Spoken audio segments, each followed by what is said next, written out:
Hello everyone. It's been a while since I uploaded, but thank you so much for tuning in again. I am grateful to have you all as part of my community and appreciate your support. Your engagement and participation make my content even more meaningful. Thank you for being a part of my journey, and I hope to continue providing scary and interesting content for you in the future.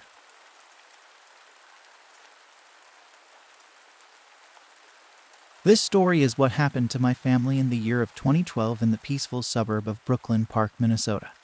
No one was home to watch our house because my family and I went out of state for my grandpa's funeral in North Carolina. The house was broken inside while we were away, and the burglars that broke inside the place told the police they saw something in the house that scared the living out of them. The burglars mentioned to the police that they saw my dead grandpa in the living room, the one who we were going to the funeral for. This is a true and scary story, so be prepared for a thrilling and unnerving experience. Find a cozy spot, turn off the lights, and get ready to be transported to a different world, a scary world.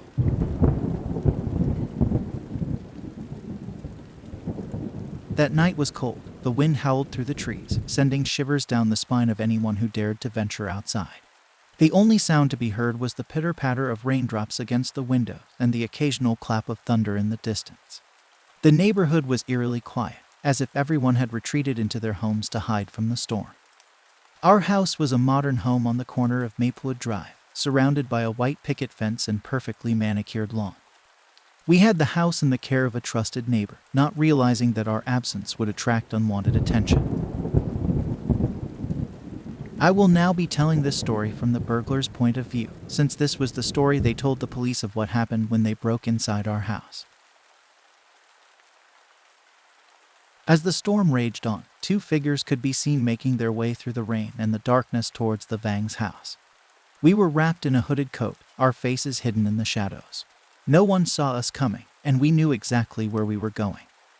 We approached the house cautiously, our eyes scanning the surrounding area for any sign of danger. The windows were all shut tight and the front door was locked, as it always was at night. My associate and I hesitated for a moment, wondering if it was a good idea to try and break into a house that was clearly fenced. But we were determined to find what could be in this beautiful house.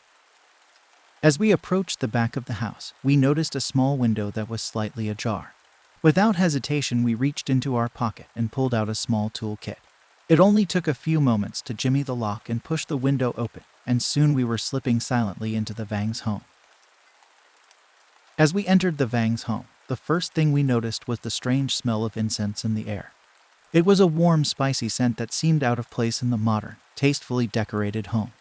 We both hesitated for a moment, wondering if we should turn back and leave. But the smell of incense was faint, and we couldn't shake the feeling that there was something inside the house that we needed to find. We entered inside the residence and moved cautiously through the dark, silent rooms of the house, our footsteps muffled by the plush carpeting.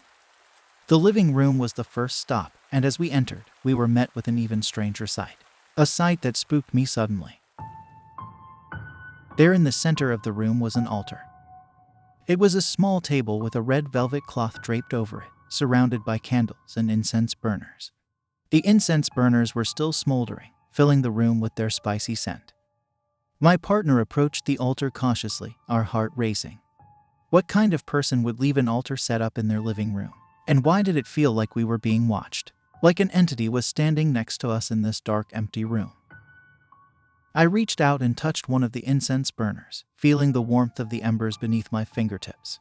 As I did, I heard a noise behind us. It was a soft rustling sound, like fabric moving against fabric. I spun around expecting to see someone standing there, but the room was empty except for the altar and the flickering candles. We took a step back, our hearts pounding in our chest. I had the sudden urge to leave, to get out of this strange incense-filled house as quickly as possible. But something kept us there, a sense that we were getting closer to what we had come for. So with a deep breath, we turned back to the altar and continued our search. We continued the search of the Vang's house, cautiously making our way down the hallway that led to the bedrooms. As we walked, we couldn't shake the feeling that we were being watched. It was as if the very walls of the house were alive, and there was an unseen presence lurking in the shadows. Despite the creeping sense of fear that seemed to be following us, we were determined to find what was in this house. We searched each bedroom one by one, our eyes scanning the room for any valuable items we could take. We found a few electronics in the guest bedroom and a collection of jewelry in the master bedroom. As we moved from room to room, I couldn't help but feel a sense of guilt. I knew that what we were doing was wrong, that we were stealing from people who had done nothing to us. But we were desperate, and I needed the money that these items would bring. Finally, after searching every room in the house, we had all the items we had come for. I gathered them up, stuffing them into a bag that we had brought with us. As we turned to leave, we couldn't help but feel a sense of relief. We had gotten what we had come for, and now we could get out of this strange, eerie house as quickly as possible. We had just gathered up the bag of stolen goods and were about to make our way out of the Vang's house when we heard a noise that stopped us in our tracks. It was a faint cough, a cough coming from somewhere in the house. We froze and looked at each other. Our hearts were racing and I could see the fear in his eyes. With a deep breath, we turned and made our way back down the hallway, heading towards the living room to the window we entered from. As we approached the room, we could see that the altar was still there, surrounded by flickering candles. But there was something else in the room now, something that made our blood run cold. There on the couch next to the altar was an old man.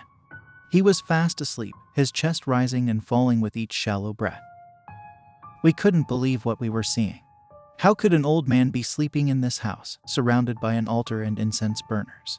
We both couldn't believe that we had missed the old man the first time we had seen the altar. We had been so focused on the strange, unsettling setup that we hadn't even noticed the figure sleeping on the couch. It was as if the old man had simply materialized out of thin air. We approached the couch cautiously, trying not to disturb the old man. We could see that he was very old, his face looking thin and weak. His skin was papery and his hair was wispy and white. He was dressed in a simple suit, the fabric rumpled and stained. It was clear that he had been sleeping there for a while, undisturbed by the cold and the storm raging outside. Seeing the old man sleeping there, surrounded by the altar and incense burners, didn't help our sense of unease. If anything, it made us feel even more scared and unnerved. I couldn't shake the feeling that we were being watched, that there was some unseen presence in the house with us. We were almost out of the house, and we couldn't wait to leave the strange haunted place behind, but as we walked past the old man, something happened that stopped us in our tracks. The old man let out a faint wheezing sound, his chest heaving as he struggled to catch his breath. My partner froze and I bumped into him, our hearts racing. We could feel the old man's heart pounding faster and faster. We stood there frozen in place as the old man lay on the sofa, struggling to catch his breath. We could see the fear in his eyes, the realization that something was terribly wrong. I knew that I had to act fast, but I couldn't move, couldn't think. Finally, the old man fell to the floor, his chest heaving as he struggled to catch his breath. The old man's eyes had turned white, his gaze fixed on us as if he were already dead. It was as if he were a ghost, wandering the house for all eternity. After what seemed like an eternity, unable to move and unable to think, my partner screamed out for us to leave this damn house. With a deep breath, we gathered our belongings and ran out of the house as fast as we could, leaving the old man and the strange place behind. We stumbled out of the Vang's house, our heart racing and our breath coming in short gasps. We had never been so terrified in our life, and all we wanted was to get as far away from the house as possible. But as we ran down the driveway, we were confronted by a sight that froze us in our tracks. There were police officers waiting for us, their cruisers blocking the road and their flashing lights illuminating the dark night.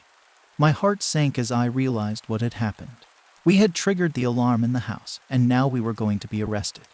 All of our plans, all of our hard work, had been for nothing. We stood there, frozen in place, as the police officers approached. We knew that there was no way out, no way to escape. We were trapped, and there was nothing we could do about it. As the police officers placed us in handcuffs and led us away, I couldn't help but feel a sense of despair. With a sinking feeling, I turned to the police officers and told them about the old man, about how he had been lying on the couch when we found him and how he had had a heart attack. The police officers looked skeptical at first, but they did a thorough sweep in and outside of the house, but were unable to find anyone. They looked in every room, closet, and storage space, but the house was completely empty. The burglars were taken away, and we were notified of the break-in. The scary part of this story is that the old man who the burglars described is exactly how my grandpa looked and dressed at his funeral. My grandpa used to live with us for a few years, and he always liked to sleep on the couch next to the altar where the fireplace was. I had trouble being in the house alone after hearing about the story. I was scared of another break-in, and I was also scared of seeing my grandpa sleeping on the sofa late at night. Thank you so much for taking the time to send me your story. I am grateful to have such an engaged and supportive audience, and I appreciate your feedback and participation. Your support means the world to me, and I am so grateful to be able to share my content with you. Thank you for being a part of my journey, and for helping me grow as a content creator. I look forward to continuing to create and share valuable and interesting content with you in the future. Thank you. Have a wonderful day.